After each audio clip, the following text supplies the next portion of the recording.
Et quand vous sentez l'oppression dans votre vie, quand vous sentez que vous êtes dans une guerre spirituelle, la prière de nuit est une bonne stratégie. Oh, vous m'en donnerez des nouvelles. Vivez votre vie pendant la journée, mettez de côté un petit moment, reposez-vous. Et la nuit, réveillez-vous, mettez-vous à prier. Ce n'est pas une bonne chose que vous soyez en train de vivre, vous ressentiez un combat spirituel et toute votre soirée, vous la passez en train de scroller sur votre TikTok. Ah, nous vraiment, on a des problèmes dans notre famille. Bon, demain matin, je vais peut-être vers 10h aller me rencontrer avec... Ah, non, faites pas ça. Mettez de côté ces types de petits plaisirs et surtout des distractions. Faites pas ça. Allez dormir tôt et levez-vous la nuit. Et moi, je vous suggère bien de vous lever entre ces moments, entre un jour et un autre. Levez-vous en ce moment-là. Parlez avec Dieu. Parlez contre les forces des ténèbres. C'est l'un des meilleurs moments. La prière de nuit, exceptionnelle, pratiquée par Jésus-Christ, devrait être pratiquée par nous aussi. Je me rappelle qu'une fois, j'étais en train de prier pour moi-même, pour ma vie, ça fait quand même assez longtemps. Je venais de découvrir certaines vérités dans le combat spirituel et je me suis mis à prier pour ça. Je dis, Seigneur, je prie pour telle chose dans ma vie.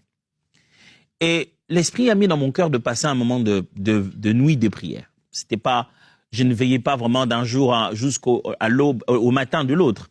Mais comme je vous l'ai dit tout à l'heure, c'est entre 23h30, je me mettais à prier, 23h, jusqu'au moins à 2h du matin de l'autre jour ou à 3h du matin. Et je me suis donné un grand challenge. Hein. C'était pas un petit challenge. Je ne vous demande pas de commencer comme ça. C'était pas évident. Moi-même, j'ai dormi plusieurs fois. Mais je me suis dit que je ferais 30 nuits de prière. Je ferais tout un mois où chaque nuit, je me réveillerais pendant que toute la famille, j'habitais encore chez mes parents, pendant que tout le monde dormait et je venais au salon pour prier. Je peux vous assurer que certaines choses les plus importantes de ma vie jusqu'aujourd'hui et d'autres, je suis encore en train de les attendre s'accomplir. Et certaines d'autres, je sais qu'elles vont s'accomplir parce qu'elles m'ont donné une direction dans laquelle aller. Je les ai eues là, pendant ce temps de prière. Des choses que aussi j'avais complètement oubliées. Vous savez, il y a des choses, dès l'âge d'enfance, on est si petit qu'on avait complètement oublié ça. Je vous assure que j'étais étonné qu'en priant ces instants-là, à l'aube, le matin, pendant que je fais une petite somme, je rêve des choses qui se sont passées quand j'avais 3 ans. Je me réveille, je dis, pourquoi ce que je rêvais me ressemble à un souvenir? C'est comme si je l'ai vécu, cette affaire. Mais depuis tout ce temps-là, je ne savais plus, moi, dans ma tête. Et je vais demander à un des parents ou à un des aînés, mais est-ce qu'on a déjà fait telle chose? Il dit, oui, mais tu te souviens pas? Je dis, mais je me souviens pas. Je n'ai jamais su ça. Mais il dit, oui, on a fait ceci, on a fait cela. Et cette donnée-là était si importante dans ce combat spirituel que je menais. Cette information était la clé de ma direction de prière.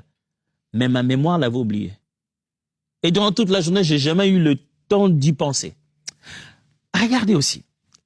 Il aurait pu venir le jour, l'ange qui s'est battu avec Israël. Il aurait pu venir le jour. Mais il se bat la nuit et l'ange, lui, la Bible dit, l'ange voyant l'aube, le soleil s'est levé. C'est comme s'il y a un moment où il avait un timing et il ne pouvait pas, il n'avait plus droit d'être là quand le soleil s'élèverait. Et pour ça, qu'est-ce qu'il fait? Il le frappe à la hanche.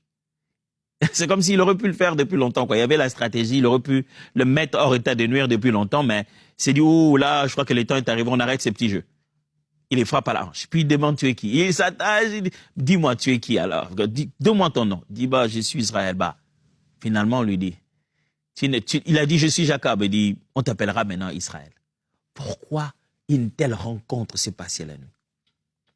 Moi, tout ce que je suis en train d'essayer de vous dire, s'il y a un temps préférable, s'il existerait un temps préférable, pendant lequel vous voulez vraiment passer des moments de combat, des prières dans ce sens, je vous suggérerais de le faire la nuit, entre les 2 jours.